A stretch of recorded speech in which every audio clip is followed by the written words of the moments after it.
What would you do if the master of mankind himself bestowed upon you incomparable liberties, power and wealth, relief from the unspeakable tyranny of the Imperium of Man? No gaming! If you but go forth and conquer. You will beg for mercy, and I will grant none.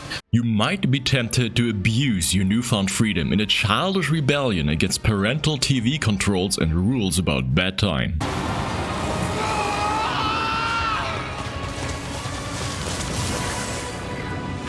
Or worse, you might betray your very own kind for the sake of giving voting rights to Suromold and gaining access to the forbidden Webray Gate. Or will you put your feet on the ground, straighten your spine, and with otherworldly fury and resolve commit to the holy Xenocide? You never stood a chance. And I gotta warn you, this ain't Minecraft. Rogue Trader is Alcat's latest addition to the almost barren desert of modern CRPGs, taking place in the 40k universe. If you don't know anything about Warhammer 40k, well, I'd like to keep this video under 60 minutes, so here's a couple of wikis. See you in 6 months. Now, I'm sure many 40k fans would love to hear how in this game you're playing Captain Genericus of the Dime a Dozen chapter of the Adeptus Astartes, but I'm afraid I have personally sent Bitcoin assassins after every dev, making yet another Space Marine-centered 40k game, so playing an eponymous Rogue Trader is what you'll get. But as for what exactly a Rogue Trader is, well, let me put it this way. As a Rogue Trader, you're one of the comparative handful of people in the galaxy-spanning Imperium of Man who has even the theoretical authority to blow up an entire planet as an act of reasonable self-defense. In addition to that, Rogue Traders are the only faction in the setting that are not only legally allowed but outright required to have fun. Thematically, a Rogue Trader is an eccentric mix between explorer, conqueror, privateer, businessman and aristocrat, with wealth, authority, power and most importantly freedom that few people in the Imperium can match.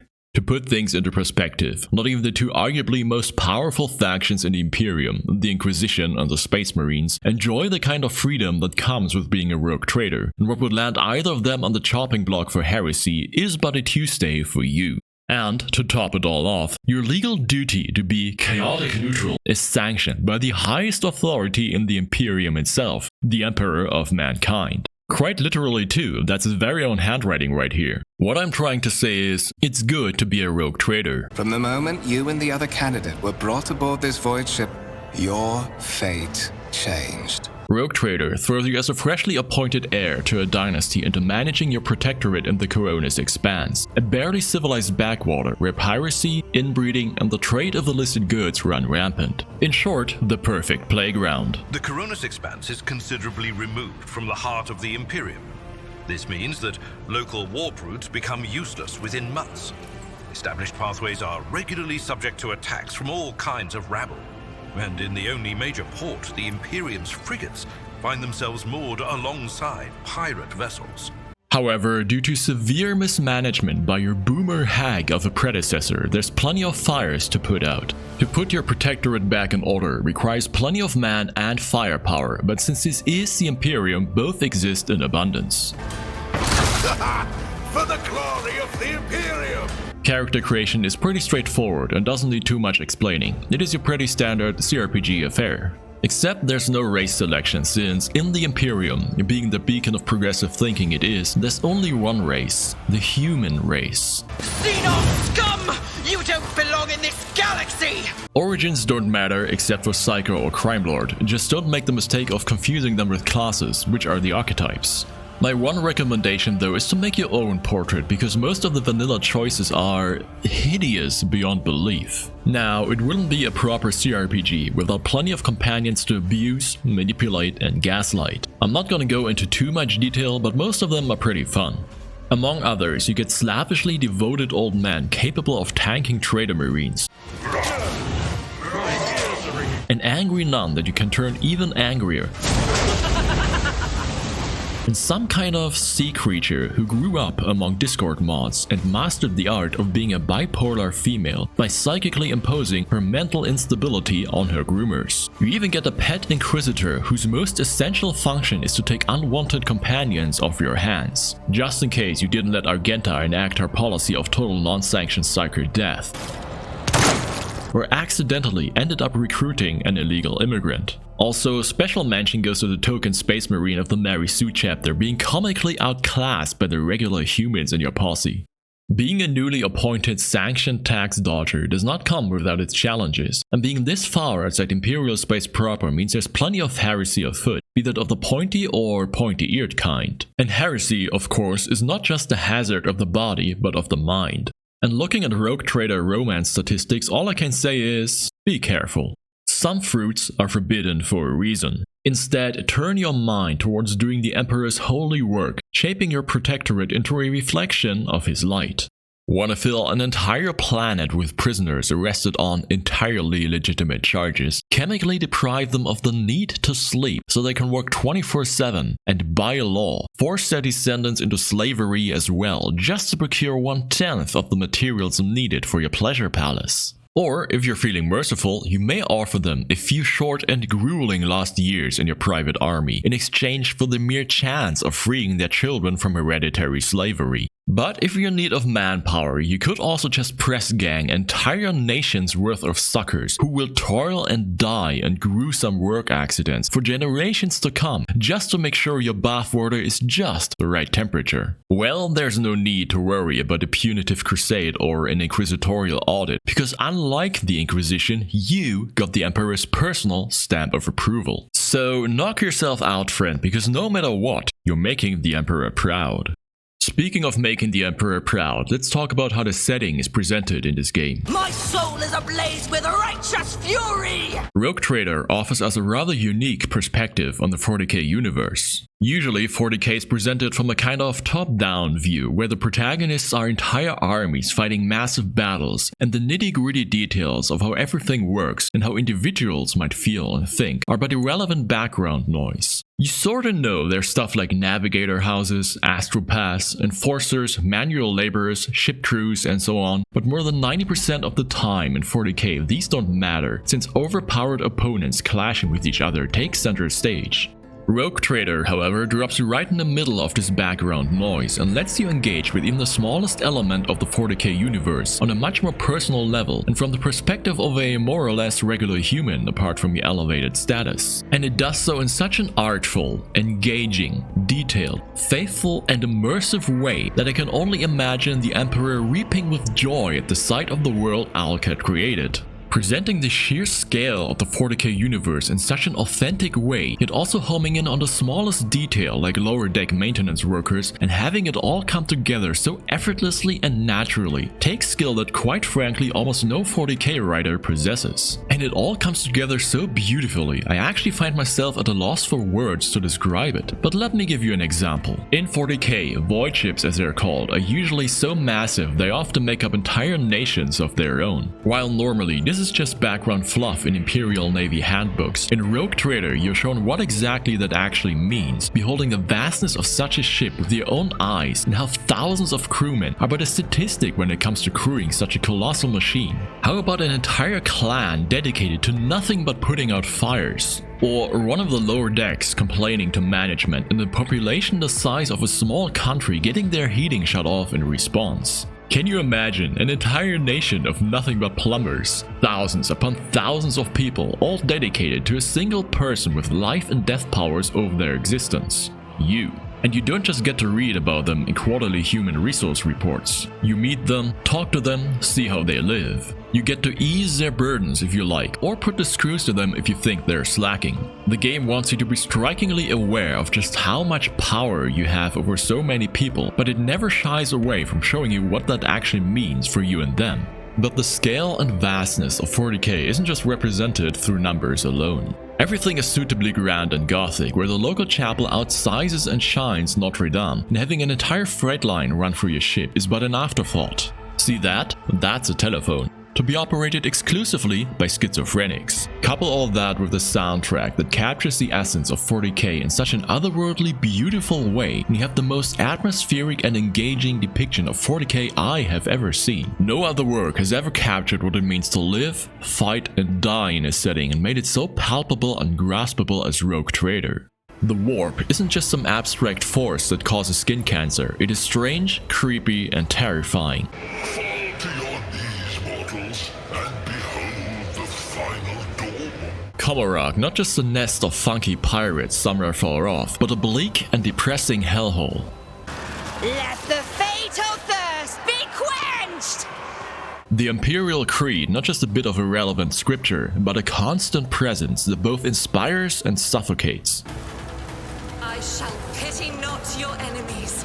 I shall heed not their pleas. This isn't 40k as seen through the eyes of a tabletop player controlling armies. It is 40k through the eyes of an individual that actually lives and struggles in this unforgiving universe. Speaking of struggling, a big part of Warhammer 40k is obviously the war. And in a setting where everything outscales each other to ridiculous degrees, how does one tiny, mundane, an utterly inadequate human face off against the horrors of the cosmos? Well, in terms of gameplay, one gotta differentiate between early Rogue Trader and post 1.2 Rogue Trader. In the early days, it was entirely possible to pick talents at random with no idea what you're actually doing and end up with a build that could blow up Necron tomb worlds, eradicate entire hive fleets, and close the Eye of Terror by accident. To describe the game at that time as unbalanced would be akin to calling a furry convention a little bit fruity. In the wake of numerous criticisms of the lackluster challenge, Ancap worked hard on improving the game, nerfing obviously broken talents and fixing unintended exploits. Their work culminated in the 1.2 patch, which introduced a heap of balance changes and fixes in order to level the playing field between player and enemies. So, did it work? Is the game balanced now?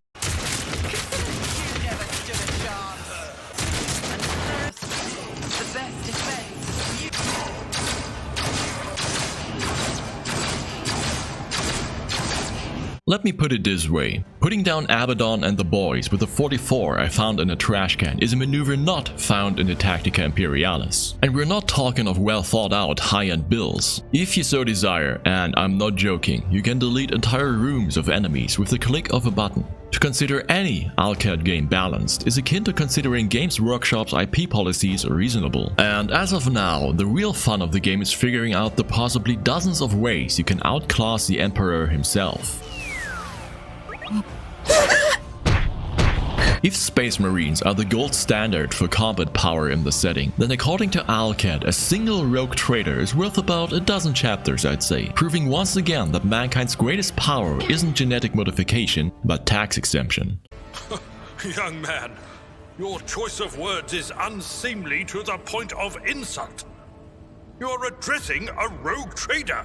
Something that does not come with Rogue Trader privileges, however, is proper line of sight. Firing a shot at an enemy 2 feet away. Sorry, Saturn was passing Sagittarius that time and I'm afraid the Tactica Imperialis does not support this maneuver. But sniping an enemy from 20 miles with a staircase physically blocking the shot. The good book says yes, and with the Administratum's approval, not even physical reality can stop your bullet in its track, simply because anything else would be heretical. And heresy is the one thing not even Rogue Traders are allowed to indulge in. Right, so Ancap can't balance their games, and nothing new here. But to give credit where credit is due, all that hard work since release didn't simply culminate in an ineffectual balance patch, but a new DLC, Void Shadows, as well. I'm not gonna praise it too hard, but it's excellent. In fact, to even call it a DLC does Void Shadows a massive disservice. Gracelessly aging millennials like me, and most of the CRPG audience, might consider the term expansion more appropriate, given how utterly massive the amount of new content is. First things first though, so let's talk about the new companion, Kibella. We disown Domin Theodora. We renounce our oath to her. And now we give the gift of our blood to you. Evidently Ancap tried to read the writing on the wall. steering the sensitive heart of the CRPG gamer away from strange fish people and towards bipolar goth girls. Daddy issues, self-destructive tendencies, intrusive thoughts. In any other reality, this girl would have become a VTuber, and I think it says something about the setting when in 40k she became a dubiously extra-legal assassin instead, who sinks her blade into anyone the voices in her head tell her to. Death is a blessing. This isn't an exaggeration, by the way, but rather an accurate representation of what goes on the lower decks of your average Imperial void ship. Religious murder.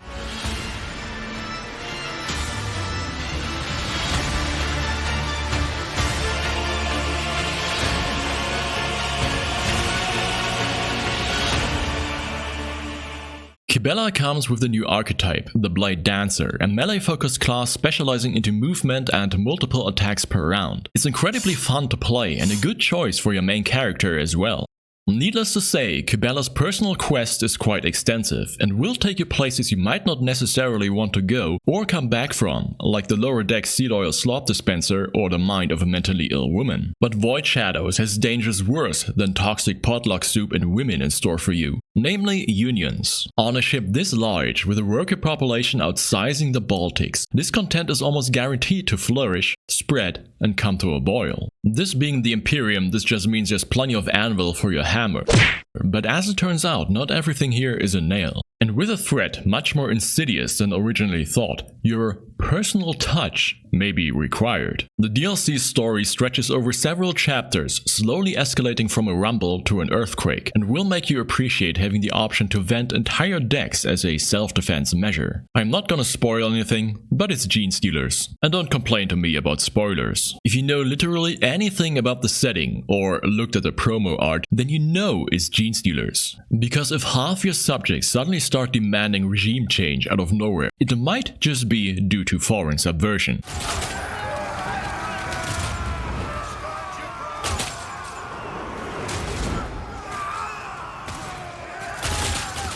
I gotta hand it to Ancap for producing a DLC that is packed to the brim with content, and hopefully a sign of future development, bringing us the first Ancap fight that is actually kinda interesting. But if anything, Ancap has proven they don't mess around with their games, and are doing their best to put some heart and soul into them. Everything else about this game is like a rich Chinese noodle soup, with plenty of heat, no less than a dozen ingredients, and just the right amount of sesame oil. Apologies, I have been obsessed with Chinese cooking the past few weeks. What I'm saying is, it's a good game and one of the best 40k games in existence. If you like 40k, you're obligated to give it a try. And even if you're not familiar with CRPGs, Rogue Trader is a fairly forgiving entry into the genre, and when in doubt, there's always YouTube guides. That is all for today. Thank you for watching.